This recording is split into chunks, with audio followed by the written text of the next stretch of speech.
La noche del 15 de marzo de 1992, Carmen Solís terminó su turno como recepcionista del Hotel Paraíso Real en Cancún y simplemente se desvaneció en el aire. 18 años después, una cámara fotográfica encontrada por casualidad revelaría una verdad tan perturbadora que cambiaría para siempre la comprensión de lo que realmente había ocurrido esa noche fatídica. Carmen Esperanza Solís había llegado a Cancún apenas 6 meses antes desde su pueblo natal de Valladolid, Yucatán, con sueños tan grandes como las pirámides mayas que dominaban la península. A los 24 años, poseía esa combinación rara de belleza natural y determinación férrea que la había llevado a conseguir trabajo en uno de los hoteles más prestigiosos de la Riviera Maya. El Hotel Paraíso Real se alzaba como una joya arquitectónica en la zona hotelera de Cancún, sus 11 pisos de mármol blanco y cristal reflejando tanto el sol caribeño durante el día como las luces de neón de la ciudad durante la noche. Para Carmen, trabajar allí representaba más que un empleo. Era su boleto hacia una vida mejor, una oportunidad de enviar dinero a su familia y quizás, algún día, estudiar administración hotelera. Carmen era diferente a las demás empleadas. Recordaría años después Magdalena Herrera, la supervisora de recepción que había contratado a la joven. Tenía esa chispa en los ojos, esa hambre de superación que se ve pocas veces. Hablaba 3 idiomas, era impecable en su trabajo y los huéspedes la adoraban. El turno nocturno de Carmen comenzaba cada día a las 10 de la noche y terminaba a las 6 de la mañana. Durante esas horas silenciosas, cuando el bullicio turístico se desvanecía y el hotel adoptaba un aire más íntimo, Carmen se encargaba de atender a los huéspedes tardíos, procesar las reservaciones del día siguiente y mantener el registro meticuloso de entradas y salidas que caracterizaba al Paraíso Real. La noche del 15 de marzo había comenzado como cualquier otra. Carmen llegó puntualmente a las 10, su cabello negro recogido en un moño elegante, su uniforme azul marino impecablemente planchado. Saludó a Roberto Mendoza, el guardia de seguridad nocturno, con su sonrisa característica que iluminaba todo el lobby. «Buenas noches, don Roberto. ¿Cómo está la familia?», preguntó Carmen mientras revisaba las notas que le había dejado su compañera del turno vespertino. «Bien, mijita, muy bien. Mi esposa pregunta cuándo vas a venir a cenar con nosotros otra vez», respondió Roberto, un hombre de 52 años que había trabajado en seguridad hotelera durante más de 2 décadas. Para él, Carmen era como la hija que nunca había tenido. «Pronto, don Roberto. Esta semana me toca el domingo libre, tal vez entonces», contestó Carmen mientras encendía la computadora del mostrador de recepción, un modelo IBM que representaba la última tecnología en 1992. El Hotel Paraíso Real albergaba esa noche a 234 huéspedes, según los registros que Carmen revisó meticulosamente. Entre ellos se encontraban turistas estadounidenses y canadienses escapando del invierno del norte, ejecutivos mexicanos en viajes de negocios y algunas parejas de luna de miel que habían elegido Cancún como destino romántico. A las 11:47 p.m., Carmen registró la llegada tardía del señor James Patterson, un hombre de negocios de Detroit que había perdido su vuelo de conexión en la Ciudad de México. Patterson, un estadounidense de mediana edad con acento tejano marcado, parecía frustrado por los retrasos del viaje, pero la profesionalidad y calidez de Carmen lo tranquilizaron rápidamente. «Disculpe las molestias por llegar tan tarde», le dijo Patterson mientras Carmen procesaba su reservación. «Ha sido un día terrible de viajes». «No se preocupe, señor Patterson. Estamos aquí para servirle las 24 horas. Su habitación está lista y he tomado la libertad de solicitar que le suban una cena ligera cortesía del hotel», respondió Carmen con la sonrisa profesional que había perfeccionado durante sus meses en el paraíso real. A la medianoche, Carmen completó su ronda habitual por el lobby y las áreas públicas del hotel. Todo estaba en orden.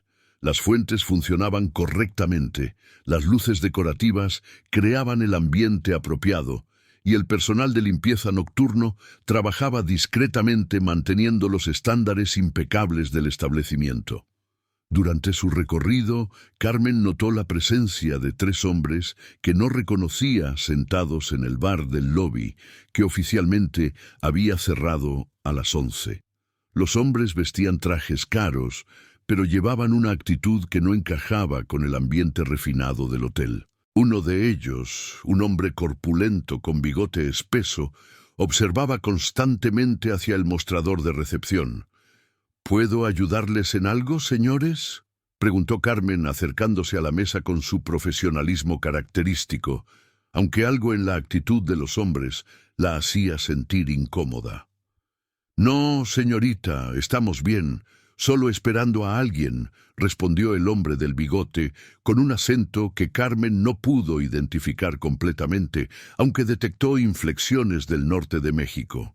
Carmen regresó al mostrador, pero no pudo sacudirse la sensación de que algo no estaba bien.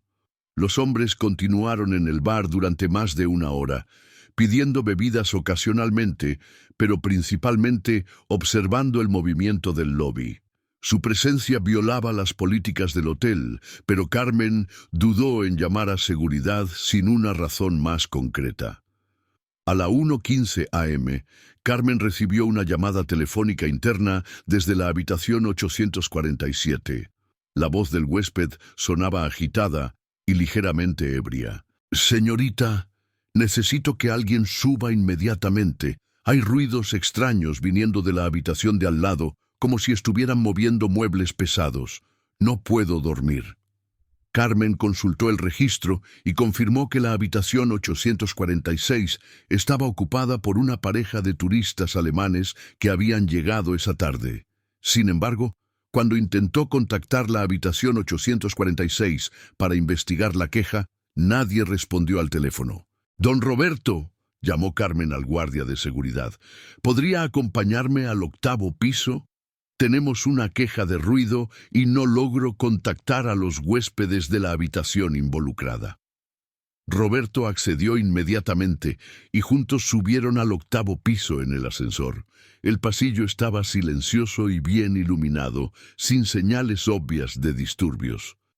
Cuando tocaron la puerta de la habitación 846, no hubo respuesta. «Quizás salieron y el huésped de al lado está oyendo los ruidos del aire acondicionado o las tuberías», sugirió Roberto. «Estos hoteles nuevos a veces tienen problemas de sonido».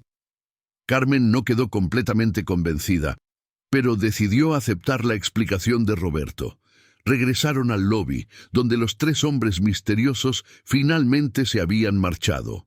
Carmen se sintió aliviada por su partida, aunque no pudo explicar exactamente por qué su presencia la había inquietado tanto. A las 2:30 a.m., Carmen comenzó a procesar las cuentas de los huéspedes que tenían salida programada para el día siguiente.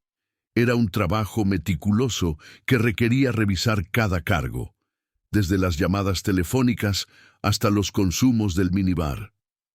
Durante este proceso, Carmen descubrió varias irregularidades en las cuentas de huéspedes que habían estado alojados en el hotel durante la semana anterior. Las discrepancias eran sutiles pero consistentes: cargos por servicios que el hotel no ofrecía, llamadas telefónicas a números inexistentes y consumos de minibar que no coincidían con los inventarios físicos.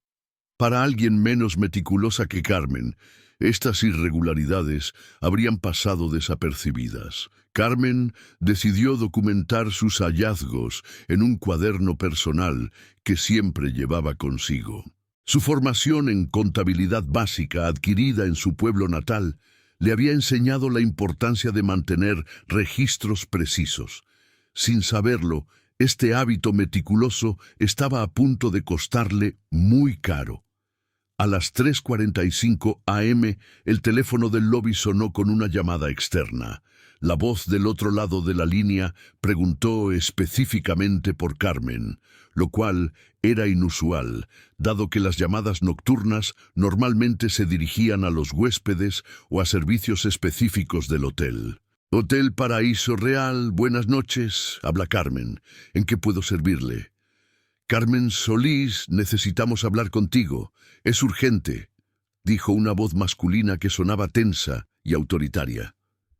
¿Quién habla? ¿Es usted huésped del hotel?, preguntó Carmen, su entrenamiento profesional manteniéndola calmada a pesar de la extrañeza de la llamada. Baja al estacionamiento en 10 minutos. Ven sola. Es por tu propio bien.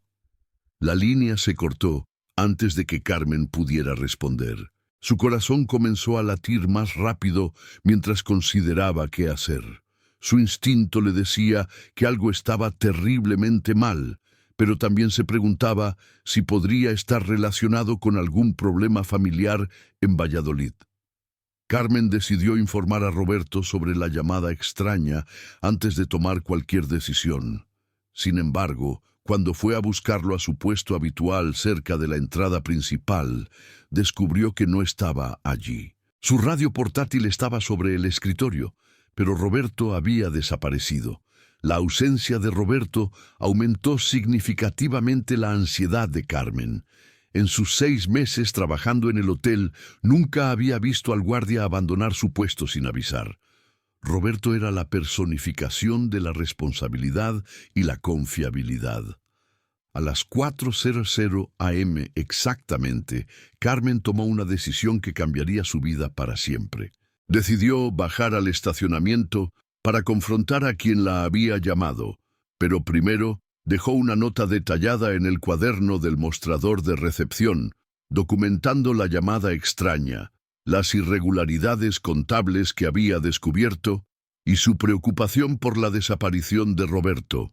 El estacionamiento del Hotel Paraíso Real estaba débilmente iluminado y prácticamente vacío a esa hora de la madrugada. Carmen caminó cautelosamente entre los pocos vehículos estacionados, sus tacones resonando en el concreto de manera que le parecía ensordecedora en el silencio nocturno. Cerca del área más alejada del estacionamiento, Carmen vio una camioneta negra con vidrios polarizados. Las luces interiores estaban encendidas y pudo distinguir las siluetas de al menos 2 personas en el interior. Su instinto le gritaba que corriera, pero la curiosidad y la preocupación por una posible emergencia familiar la mantuvieron caminando hacia el vehículo. «¿Carmen Solís?», preguntó una voz desde la camioneta cuando ella se acercó a unos metros de distancia. «Sí, soy yo. ¿Quién me busca? ¿Ha pasado algo con mi familia? Necesitamos que vengas con nosotros. Hay algunas cosas que tienes que ver, cosas relacionadas con tu trabajo en el hotel». «No entiendo. ¿Quiénes son ustedes? ¿Son de la administración del hotel?». En lugar de responder, 2 hombres salieron de la camioneta. Carmen reconoció inmediatamente a uno de ellos como el hombre corpulento del bigote que había estado en el bar del lobby. Su corazón se aceleró al darse cuenta de que esta confrontación había sido planeada desde el principio. «Carmen, has visto cosas que no deberías haber visto.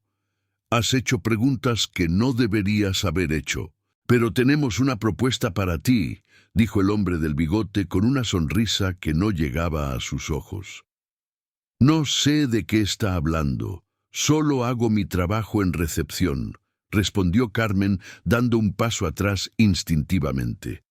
«Las irregularidades contables que descubriste esta noche, Carmen, el patrón de cargos falsos, las llamadas fantasma, los consumos inexistentes, has documentado todo muy meticulosamente». Carmen se dio cuenta con horror de que habían estado observándola durante toda la noche, posiblemente durante mucho más tiempo. Su meticulosidad y profesionalismo, las cualidades que más orgullosa la hacían sentir, se habían convertido en su perdición. «Tenemos una operación muy exitosa aquí en Cancún», continuó el hombre. «El turismo proporciona muchas oportunidades para diversificar los ingresos. Los hoteles procesan tanto dinero, tantas transacciones, que es fácil agregar algunas extras que nadie nota. Excepto que tú sí las notaste, Carmen. Eres demasiado inteligente para tu propio bien. Carmen comprendió inmediatamente las implicaciones. El Hotel Paraíso Real estaba siendo utilizado para lavar dinero, probablemente relacionado con el narcotráfico que estaba comenzando a establecerse en la Riviera Maya. Su descubrimiento de las irregularidades contables había expuesto una operación que valía millones de dólares. Escucha muy bien, Carmen. Puedes elegir. Puedes unirte a nosotros y recibir más dinero del que jamás has soñado, o puedes desaparecer y nunca volver a ser un problema para nadie. ¿Y si me niego a ambas opciones?, preguntó Carmen, aunque ya conocía la respuesta. Esa no es una opción, mi querida Carmen. El segundo hombre, que había permanecido silencioso hasta ese momento, se acercó a Carmen por el lado izquierdo. Ella se dio cuenta de que estaba rodeada y que sus posibilidades de escape eran mínimas. «Necesito tiempo para pensar», dijo Carmen, desesperada por ganar algunos momentos para idear un plan.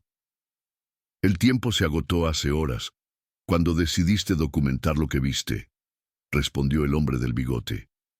«Pero somos gente razonable. Te daremos una última oportunidad de tomar la decisión correcta». Carmen sabía que cualquier respuesta que diera en ese momento determinaría si vivía o moría. Su mente trabajaba frenéticamente, buscando una salida de esta situación imposible. Pensó en su familia en Valladolid, en sus sueños de estudiar administración hotelera, en todos los planes que había hecho para su futuro. «Si acepto trabajar con ustedes, ¿qué garantías tengo de que mi familia estará segura?», preguntó Carmen, ganando tiempo mientras evaluaba sus opciones. «Tu familia estará perfectamente segura mientras tú cooperes. De hecho, estarán mejor que nunca. Podrás enviarles mucho más dinero del que ganas ahora». ¿Y qué tendría que hacer exactamente? Simplemente continuar haciendo tu trabajo, pero ocasionalmente procesar algunas transacciones especiales. Nada complicado para alguien con tu inteligencia. Carmen se dio cuenta de que estaba siendo reclutada para ser la fachada perfecta de la operación de lavado de dinero. Su reputación impecable, su profesionalismo y su acceso a los sistemas contables del hotel la convertían en un activo valioso para la organización criminal. En ese momento crucial, Carmen tomó una decisión que sorprendió a todos los presentes, incluyéndose a sí misma. En lugar de responder directamente a la propuesta, sacó disimuladamente la pequeña cámara fotográfica que siempre llevaba en su bolso y comenzó a tomar fotos rápidamente. «¿Qué diablos estás haciendo?», gritó el hombre del bigote, lanzándose hacia Carmen. Pero Carmen ya había logrado tomar varias fotografías, incluyendo imágenes claras de los rostros de ambos hombres y la placa de la camioneta. Su conocimiento de la fotografía, un hobby que había desarrollado para documentar su nueva vida en Cancún, se había convertido inesperadamente en su mejor defensa. Lo que siguió fue un forcejeo violento por el control de la cámara. Carmen luchó desesperadamente, sabiendo que esas fotografías eran su única esperanza de sobrevivencia y justicia. Durante la pelea, logró esconder la cámara en un lugar que los hombres no podrían encontrar fácilmente. Los eventos que ocurrieron en los siguientes minutos cambiarían para siempre la historia del Hotel Paraíso Real y de Cancún. Carmen Solís, la recepcionista meticulosa de Valladolid con sueños de una vida mejor, estaba a punto de convertirse en el centro de un misterio que permanecería sin resolver durante 18 años. La cámara que Carmen había logrado esconder esa noche contendría evidencia que eventualmente expondría una red de corrupción que involucraba no solo a criminales locales, sino también a autoridades gubernamentales, ejecutivos hoteleros y figuras prominentes de la sociedad cancunense. Pero todo eso permanecería oculto hasta 2010, cuando un huésped casual del Hotel Paraíso Real haría un descubrimiento que cambiaría todo. Por ahora, en las primeras horas del 16 de marzo de 1992, Carmen Solís simplemente desapareció, dejando tras de sí solo preguntas sin respuesta y una cámara llena de secretos esperando ser descubierta. El sol del 16 de marzo de 1992 se alzó sobre Cancún sin Carmen Solís.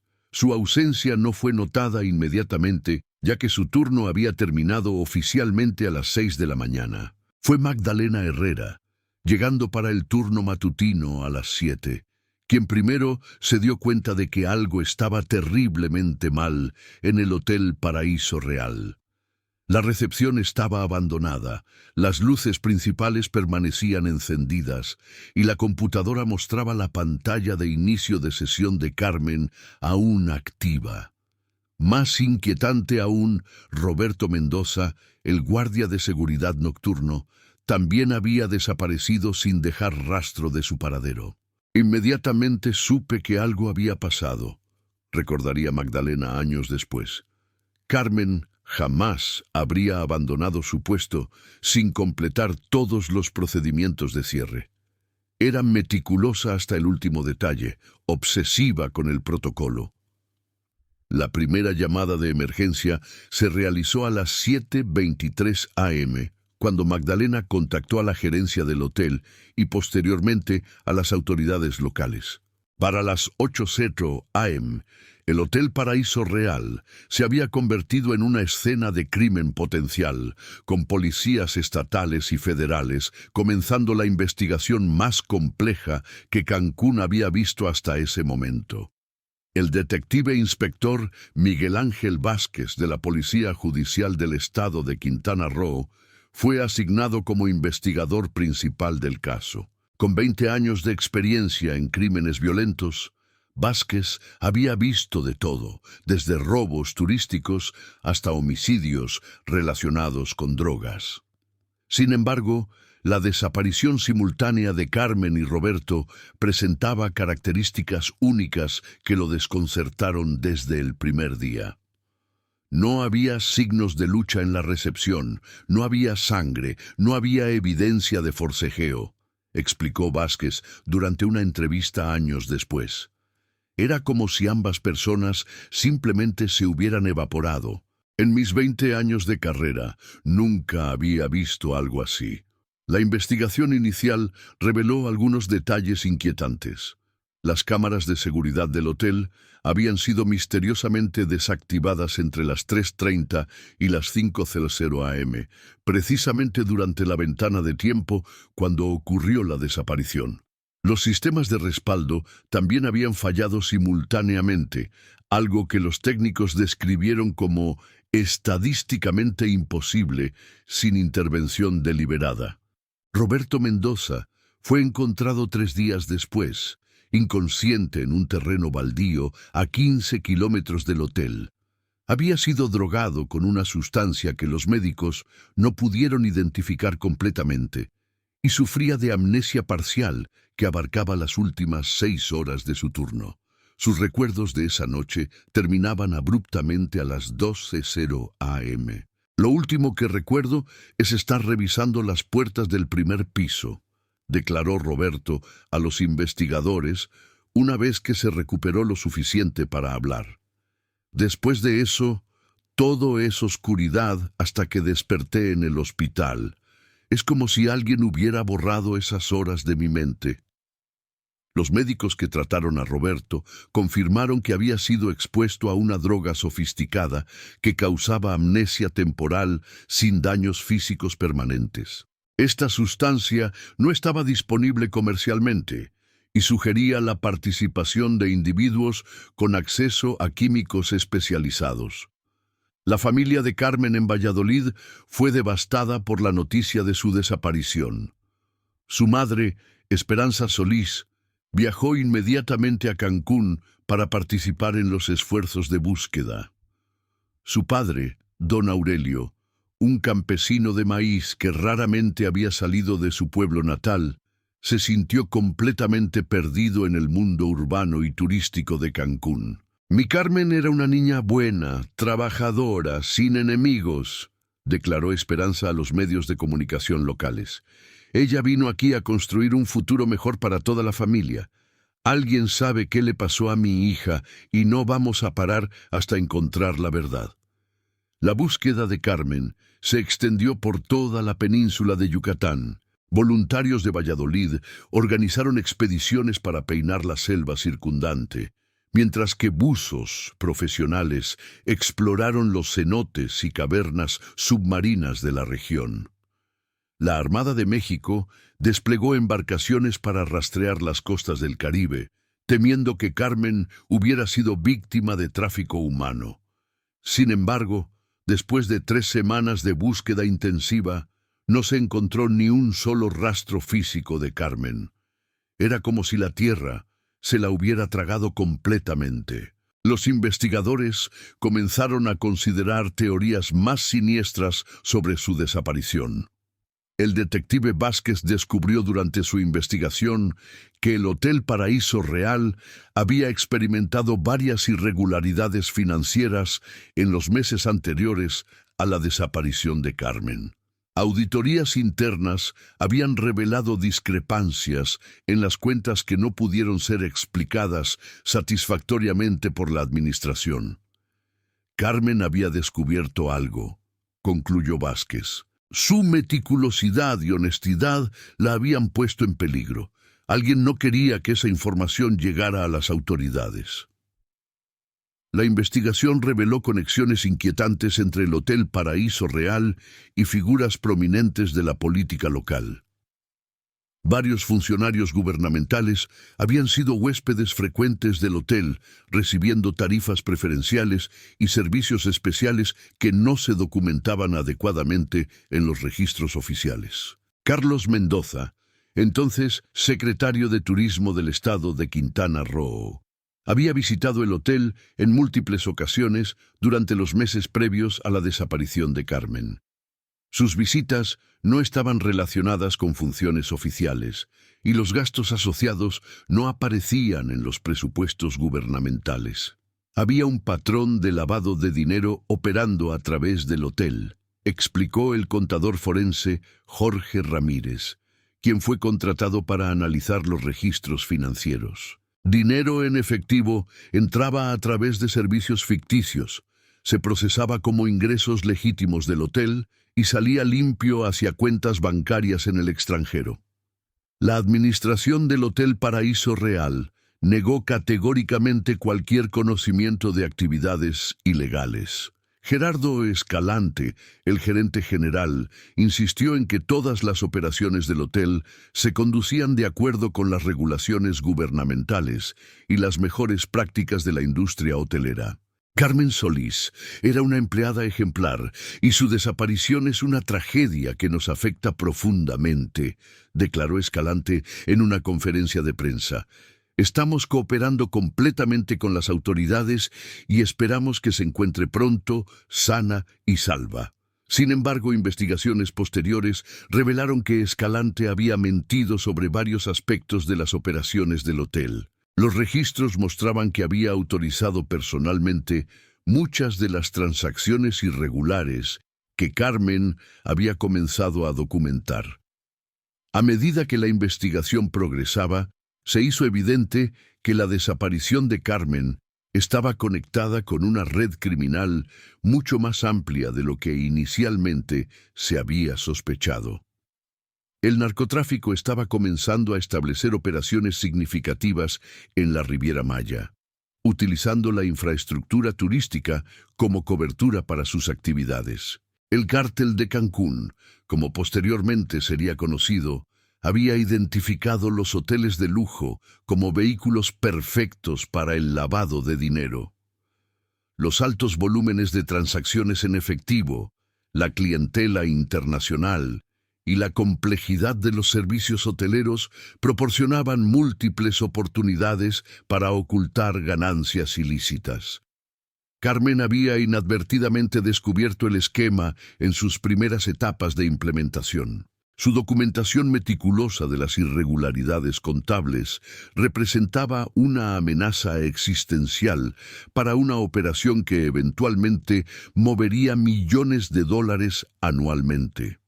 Los familiares de Carmen contrataron al investigador privado Raúl Moreno, un ex agente federal con experiencia en casos de desaparición forzada. Moreno había trabajado en casos similares en otras partes de México y entendía los patrones típicos del crimen organizado. Desde el momento en que revisé el expediente, supe que Carmen había sido víctima de una organización criminal sofisticada, explicó Moreno.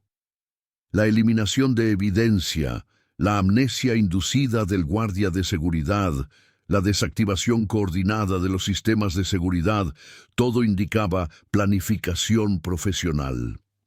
Moreno desarrolló una teoría de que Carmen había sido secuestrada para silenciarla, pero que posiblemente seguía viva en algún lugar remoto. Esta teoría proporcionó esperanza renovada a la familia, que se aferró a la posibilidad de que su hija pudiera ser rescatada. Las organizaciones criminales a menudo mantienen testigos vivos como seguro, explicó Moreno. Si Carmen había documentado evidencia de sus actividades, mantenerla viva les daba leverage sobre las autoridades y su familia. Sin embargo, a medida que pasaron los años sin ningún contacto o demanda de rescate, incluso Moreno comenzó a perder esperanza. La familia de Carmen gradualmente aceptó la probabilidad de que nunca volvería a casa. El impacto de la desaparición de Carmen se extendió más allá de su familia inmediata. La comunidad de trabajadores hoteleros en Cancún comenzó a organizarse para mejorar las condiciones de seguridad laboral. Se establecieron protocolos nuevos para proteger a empleados que pudieran descubrir actividades ilegales en sus lugares de trabajo. Esperanza Solís se convirtió en una activista por los derechos de familias de desaparecidos. Fundó la organización Madres Buscando Justicia, que proporcionaba apoyo legal y emocional a otras familias enfrentando situaciones similares. Su trabajo eventualmente ayudaría a docenas de familias en Quintana Roo. Mi dolor por Carmen me enseñó que hay muchas otras madres sufriendo lo mismo, explicó Esperanza. Si no puedo traer de vuelta a mi hija, al menos puedo ayudar a otras familias a encontrar respuestas. El Hotel Paraíso Real experimentó cambios significativos en los años siguientes a la desaparición de Carmen. Varios miembros del personal fueron reemplazados, incluyendo todo el equipo de contabilidad. Los sistemas de seguridad fueron completamente renovados y se implementaron protocolos más estrictos para el manejo de efectivo. Gerardo Escalante fue discretamente removido de su posición como gerente general 6 meses después de la desaparición de Carmen. Oficialmente había decidido buscar nuevas oportunidades en el sector privado, pero empleados del hotel confirmaron que había sido despedido bajo presión de los propietarios. El detective Vázquez continuó trabajando el caso durante varios años, pero eventualmente fue reasignado a otros casos debido a la falta de avances. El expediente de Carmen permaneció abierto pero inactivo, uniéndose a las cientos de casos de desaparecidos que plagaban México durante los años 90. Nunca dejé de pensar en Carmen, admitió Vázquez años después. Su caso me persiguió durante toda mi carrera. Sabía que alguien en algún lugar tenía las respuestas que necesitábamos. A mediados de los años 90, Cancún había experimentado un crecimiento explosivo que transformó completamente la región. Lo que había comenzado como un proyecto gubernamental para desarrollar el turismo se había convertido en un imán para todo tipo de actividades. tanto legales como ilegales. El narcotráfico estableció operaciones permanentes en la Riviera Maya, aprovechando la geografía costera para el contrabando y la infraestructura turística para el lavado de dinero. Los cárteles desarrollaron redes sofisticadas que involucraban hoteles, restaurantes, agencias de viajes y empresas de construcción. La desaparición de Carmen se convirtió en una leyenda urbana en Cancún. Los trabajadores hoteleros se contaban historias sobre la recepcionista valiente que había descubierto secretos peligrosos y había pagado el precio último por su honestidad. Su historia sirvió como advertencia sobre los riesgos de entrometerse en asuntos que no concernían a empleados de nivel básico. Sin embargo, algunos veteranos de la industria hotelera mantenían la esperanza de que la verdad sobre Carmen eventualmente saldría a la luz. Roberto Mendoza, a pesar de su amnesia parcial, nunca dejó de creer que sus recuerdos perdidos contenían claves importantes sobre el destino de Carmen. «Sé que hay algo en mi mente que podría ayudar a encontrar a Carmen», declaró Roberto durante una entrevista en 1998. «A veces tengo flashbacks, imágenes fragmentadas de esa noche. Una camioneta negra, voces hablando en el estacionamiento, pero no puedo conectar las piezas». Los médicos que habían tratado a Roberto sugirieron que la hipnosis podría ayudar a recuperar sus recuerdos perdidos, pero los intentos no fueron exitosos. La droga utilizada había causado daño neurológico específico que bloqueaba permanentemente el acceso a esas memorias. Durante la década de 2000, México experimentó una escalada dramática en la violencia relacionada con el narcotráfico. La guerra contra las drogas, declarada por el gobierno federal, resultó en confrontaciones sangrientas entre carteles rivales y fuerzas de seguridad. Cancún no fue inmune a esta violencia. Los turistas generalmente permanecían protegidos de la violencia, ya que los carteles entendían que dañar la industria turística sería contraproducente para sus operaciones de lavado de dinero. Sin embargo, los trabajadores locales y los residentes permanentes enfrentaban riesgos significativos. La familia de Carmen observó estos desarrollos con una mezcla de horror y esperanza. Por un lado, la violencia creciente hacía menos probable que Carmen hubiera sobrevivido todos esos años. Por otro lado, la mayor atención de las autoridades federales sobre el crimen organizado en la región ofrecía la posibilidad de que se descubrieran nuevas evidencias. En 2006, una operación federal contra el lavado de dinero en Cancún resultó en el arresto de varios ejecutivos hoteleros y funcionarios gubernamentales. Entre los arrestados estaba Carlos Mendoza, el exsecretario de Turismo que había sido huésped frecuente del Hotel Paraíso Real. Durante su interrogatorio, Mendoza proporcionó información sobre las operaciones de lavado de dinero que habían estado funcionando en varios hoteles de la zona hotelera durante los años 90. Su testimonio confirmó muchas de las sospechas que los investigadores habían desarrollado sobre el Hotel Paraíso Real. Había una red muy sofisticada operando en esos hoteles, admitió Mendoza a cambio de una sentencia reducida. Dinero del narcotráfico se lavaba a través de servicios ficticios, huéspedes fantasma y transacciones manipuladas. Los empleados que hacían demasiadas preguntas se convertían en problemas. Sin embargo, Mendoza negó tener conocimiento específico sobre la desaparición de Carmen. Insistió en que él solo había proporcionado protección política para las operaciones de lavado de dinero, no había participado en actividades violentas. El testimonio de Mendoza renovó el interés en el caso de Carmen, pero no proporcionó evidencia directa sobre su destino. Los investigadores federales revisaron el expediente, pero no encontraron nuevas pistas que perseguir. Para 2008, la familia de Carmen había aceptado en gran medida que nunca conocerían la verdad completa sobre su desaparición. Esperanza Solís continuó su trabajo de activismo, pero había dejado de esperar activamente el regreso de su hija. 16 años es mucho tiempo, reflexionó Esperanza durante una entrevista. He aprendido a vivir con la incertidumbre, pero nunca he dejado de amar a Carmen o de esperar justicia para ella. El Hotel Paraíso Real había cambiado de propietarios varias veces durante estos años, y cada nueva administración había tratado de distanciarse de los eventos de 1992. El personal actual del hotel conocía la historia de Carmen solo como una leyenda, sin conexión real con las operaciones actuales.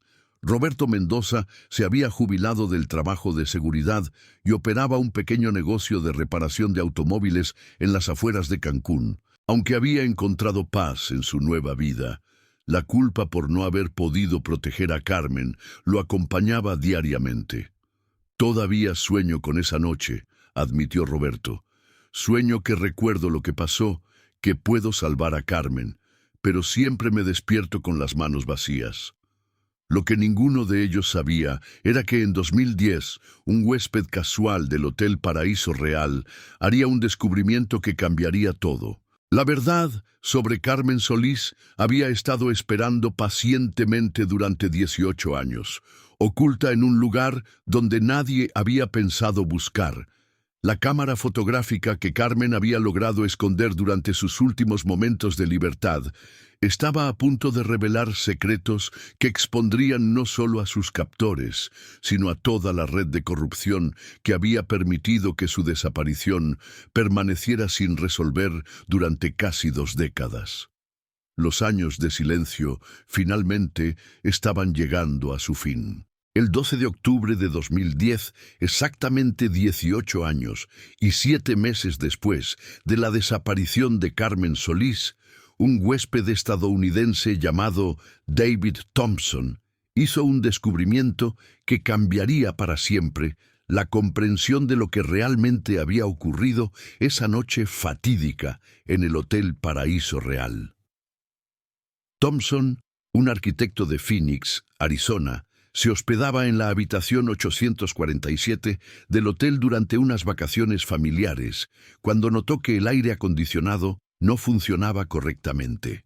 Al inspeccionar la unidad para identificar el problema, descubrió que algo estaba bloqueando el flujo de aire desde el interior del sistema de ventilación. Pensé que podría ser una toalla o algún objeto que hubiera caído accidentalmente, recordó Thompson años después.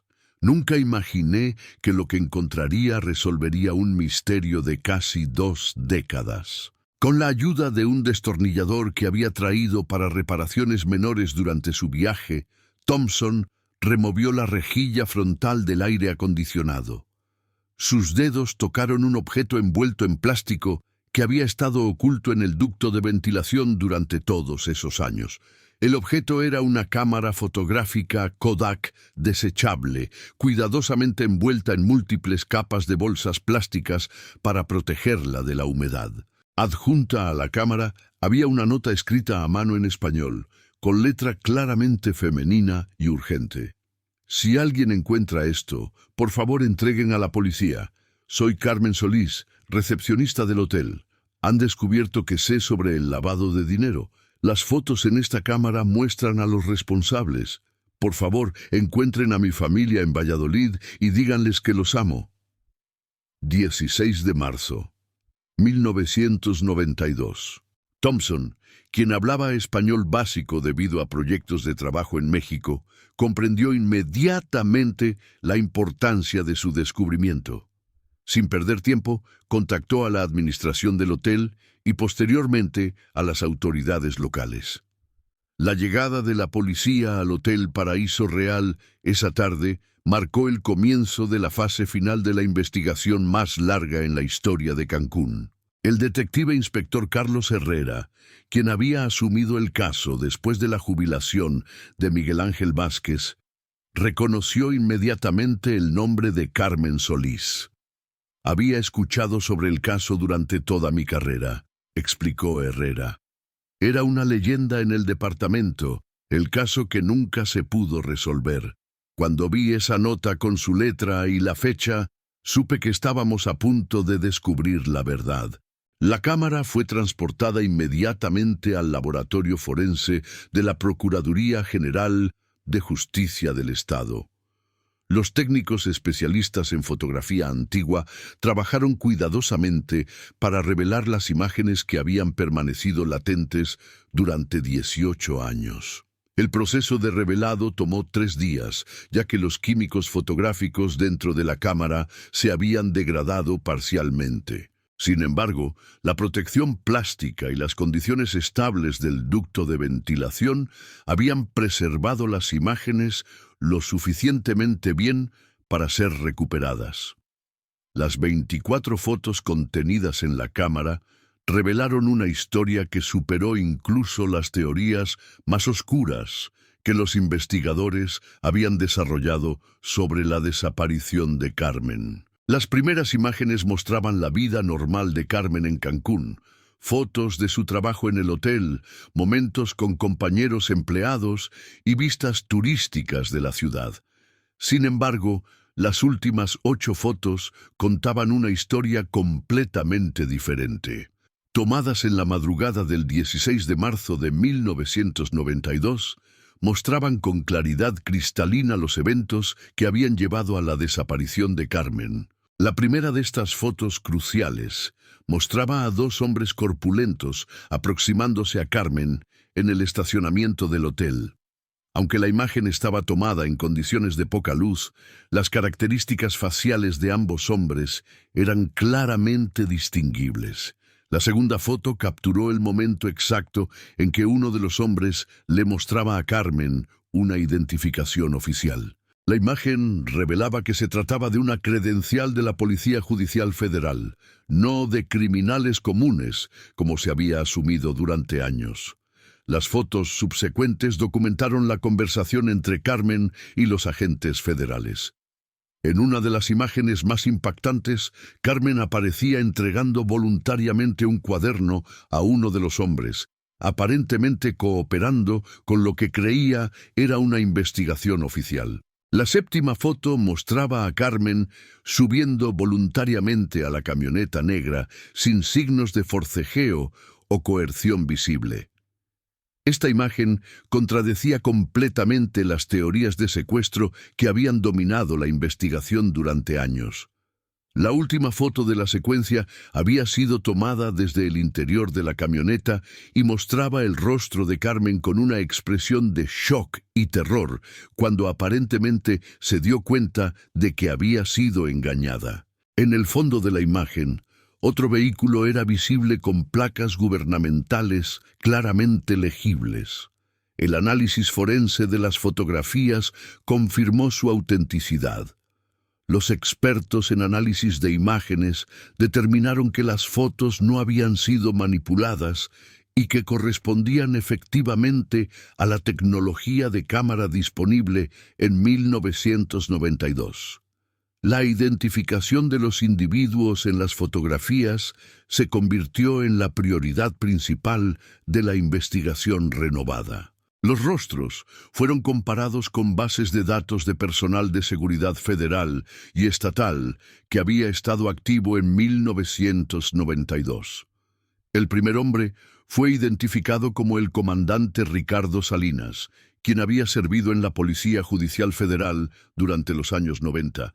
Los registros mostraban que Salinas había sido asignado a operaciones antinarcóticos en la península de Yucatán durante el período relevante. El segundo individuo resultó ser el agente especial Fernando Morales, también de la Policía Judicial Federal. Morales había trabajado directamente bajo las órdenes de Salinas en varias operaciones clasificadas en Quintana Roo.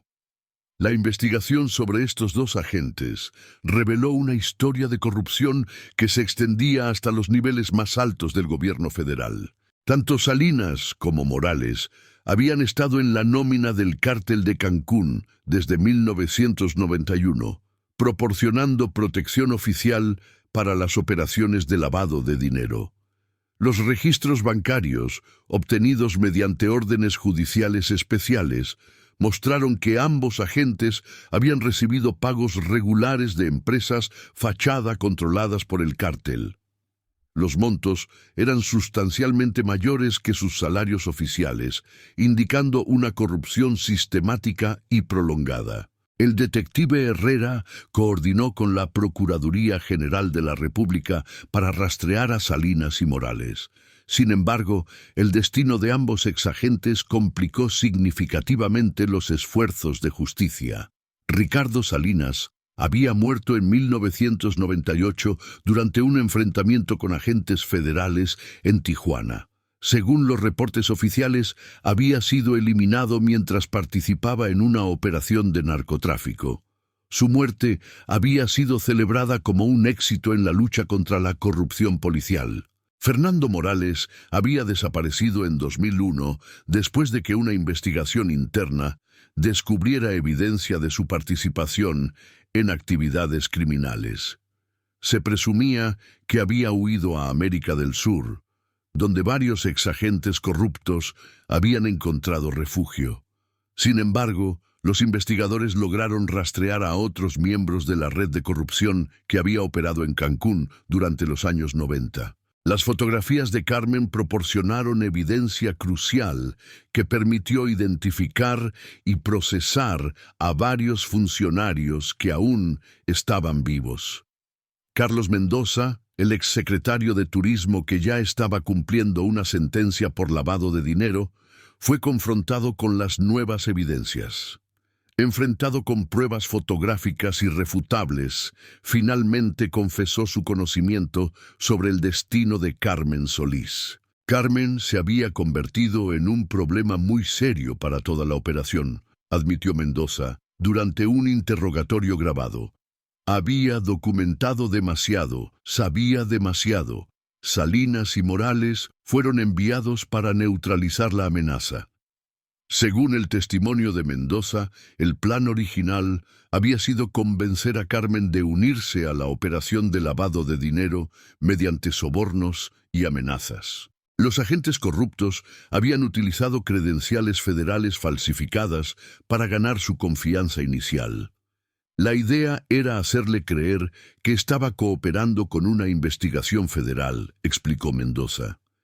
Queríamos que entregara toda la evidencia que había recopilado y que después mantuviera silencio a cambio de protección y dinero. Sin embargo, el plan había comenzado a desmoronarse cuando Carmen se dio cuenta de que las credenciales eran falsificadas. Su entrenamiento en documentación y su atención al detalle le habían permitido detectar inconsistencias en las identificaciones que le mostraron. Carmen era demasiado inteligente, continuó Mendoza. Se dio cuenta de que la estaban engañando y comenzó a tomar fotografías como evidencia. En ese momento, se convirtió en una amenaza que no podía ser neutralizada con sobornos. El testimonio de Mendoza reveló que Carmen había sido transportada a una casa segura en las afueras de Mérida, donde los agentes corruptos la mantuvieron durante varios días mientras decidían qué hacer con ella. Durante este tiempo, Carmen había sido interrogada extensivamente sobre qué información había compartido con otras personas. Ella insistía en que no había hablado con nadie sobre sus descubrimientos, recordó Mendoza. Pero Salinas no le creía. Estaba convencido de que Carmen había compartido información con otros empleados del hotel o con su familia. La decisión final sobre el destino de Carmen había sido tomada por los líderes del cártel, quienes determinaron que representaba un riesgo demasiado grande para ser mantenida viva. Según Mendoza, Carmen había sido eliminada aproximadamente una semana después de su secuestro. Fue Salinas quien se encargó del asunto final, admitió Mendoza. Dijo que había sido rápido y que ella no había sufrido, pero honestamente nunca supe si estaba diciendo la verdad o solo tratando de hacer que el resto de nosotros nos sintiéramos mejor. El cuerpo de Carmen había sido dispuesto en uno de los cenotes profundos cerca de Chichén Itzá, según el testimonio de Mendoza. La selección de este lugar había sido deliberada, ya que las aguas profundas y las características geológicas del cenote harían virtualmente imposible la recuperación de restos. Los buzos especializados de la Procuraduría General intentaron explorar varios cenotes en la zona indicada por Mendoza, pero las condiciones extremas y la vasta red de cavernas subterráneas hicieron que la búsqueda fuera infructuosa. Después de 3 semanas de esfuerzos, las autoridades concluyeron que la recuperación física de los restos de Carmen era improbable. La noticia del descubrimiento de la cámara y la confesión de Mendoza llegó a la familia de Carmen en Valladolid como una mezcla agridulce de alivio y dolor renovado. Después de 18 años de incertidumbre, finalmente tenían respuestas, pero esas respuestas confirmaban sus peores temores. Esperanza Solís, ahora de 72 años y debilitada por décadas de dolor y activismo, recibió la noticia en su casa rodeada por familiares y miembros de la organización Madres Buscando Justicia que había fundado. Siempre supe en mi corazón que Carmen había muerto, declaró Esperanza durante una conferencia de prensa. Pero saber la verdad, saber que luchó hasta el final y que dejó evidencia para que encontráramos justicia, me da paz. El impacto del caso resuelto se extendió mucho más allá de la familia de Carmen. Las fotografías que había tomado proporcionaron evidencia crucial para múltiples investigaciones sobre corrupción gubernamental que habían estado estancadas durante años. La Comisión Nacional de Derechos Humanos inició una investigación exhaustiva sobre las operaciones de la Policía Judicial Federal en Quintana Roo durante los años 90. El caso de Carmen se convirtió en el catalizador para exponer un patrón sistemático de colusión entre agentes federales y organizaciones criminales. Roberto Mendoza, el exguardia de seguridad que había perdido sus recuerdos de esa noche, fue contactado por los investigadores para informarle sobre los nuevos descubrimientos. La noticia le proporcionó una forma de closure que había estado buscando durante 18 años. Saber que Carmen luchó, que documentó lo que le estaba pasando, que nunca se rindió, me hace sentir orgulloso de haberla conocido, declaró Roberto. Siempre me sentí culpable por no haber podido protegerla, pero ahora entiendo que estábamos enfrentando fuerzas mucho más poderosas de lo que cualquiera de nosotros podría haber imaginado. El Hotel Paraíso Real enfrentó escrutinio renovado como resultado de las revelaciones. Aunque la administración actual no tenía conexión con los eventos de 1992, la propiedad decidió crear un memorial permanente para honrar la memoria de Carmen y su valentía. El memorial, instalado en el lobby principal del hotel, incluye una placa de bronce con la imagen de Carmen y un texto que describe su sacrificio por la justicia. El hotel también estableció una beca anual en su nombre para estudiantes de hotelería de escasos recursos en Yucatán. David Thompson, el huésped que había descubierto la cámara, fue reconocido oficialmente por las autoridades mexicanas por su papel en resolver el caso. Su descubrimiento accidental había proporcionado la clave que había eludido a los investigadores durante casi 2 décadas. Me siento honrado de haber podido contribuir a que Carmen finalmente obtuviera justicia, declaró Thompson. Su valentía y determinación para documentar la verdad, incluso cuando enfrentaba un peligro mortal, es una inspiración para todos nosotros. Las implicaciones legales del caso continuaron desarrollándose durante meses después del descubrimiento de la cámara. Varios funcionarios gubernamentales retirados fueron procesados basándose en la evidencia proporcionada por las fotografías de Carmen. La investigación también reveló conexiones entre la red de corrupción de Cancún y operaciones similares en otros destinos turísticos mexicanos. El patrón de utilizar hoteles para el lavado de dinero había sido replicado en Puerto Vallarta, Acapulco y otros centros turísticos importantes. El legado de Carmen Solís se extendió más allá de su papel como víctima. Su historia se convirtió en un símbolo de la importancia de la integridad personal y la valentía cívica. Las fotografías que había tomado en sus últimos momentos de libertad habían expuesto una red de corrupción que había operado con impunidad durante años. Las reformas en los protocolos de seguridad hotelera, implementadas como resultado del caso de Carmen, beneficiaron a miles de trabajadores en toda la industria turística mexicana. Se establecieron sistemas de protección para empleados que reportaran actividades sospechosas y se crearon canales seguros para comunicar irregularidades a las autoridades. La organización Madres Buscando Justicia, fundada por Esperanza Solís, había crecido hasta convertirse en una de las organizaciones de derechos humanos más respetadas de México. El trabajo de Esperanza había ayudado a resolver docenas de casos de desaparición forzada y había proporcionado apoyo a cientos de familias. Carmen me enseñó que una persona común puede hacer una diferencia extraordinaria, reflexionó Esperanza durante el 10º aniversario del descubrimiento de la cámara. Su valentía salvó vidas futuras al exponer esta red criminal. Su sacrificio no fue en vano. El detective Carlos Herrera, quien había supervisado la fase final de la investigación, describió el caso de Carmen como el más significativo de su carrera. Las técnicas desarrolladas para analizar las fotografías antiguas fueron posteriormente utilizadas en múltiples casos históricos. Carmen nos enseñó que la verdad siempre encuentra una manera de salir a la luz, observó Herrera.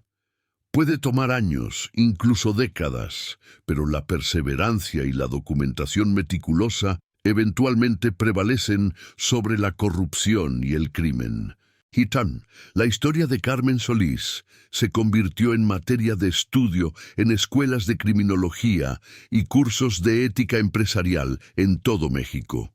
Su ejemplo de integridad profesional y valentía personal inspiró a una nueva generación de trabajadores a mantener altos estándares éticos, incluso cuando enfrentaran presiones extraordinarias. El cenote donde se creía que habían dispuesto los restos de Carmen se convirtió en un sitio de peregrinación informal para familias de desaparecidos y activistas de derechos humanos.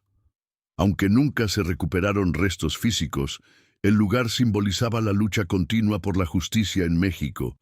En 2020, exactamente 30 años después de su llegada a Cancún, Carmen Solís fue honrada póstumamente con la Medalla al Mérito Cívico del Estado de Quintana Roo. Su familia aceptó el reconocimiento en una ceremonia que celebró no solo su valor individual, sino también el progreso que México había logrado en la lucha contra la corrupción.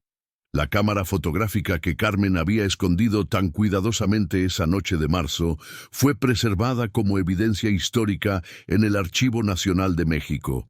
Las imágenes que contenía se convirtieron en un testamento permanente de su determinación de que la verdad prevaleciera sobre la injusticia. 18 años después de su desaparición, Carmen Esperanza Solís finalmente había obtenido la justicia que había buscado tan valientemente.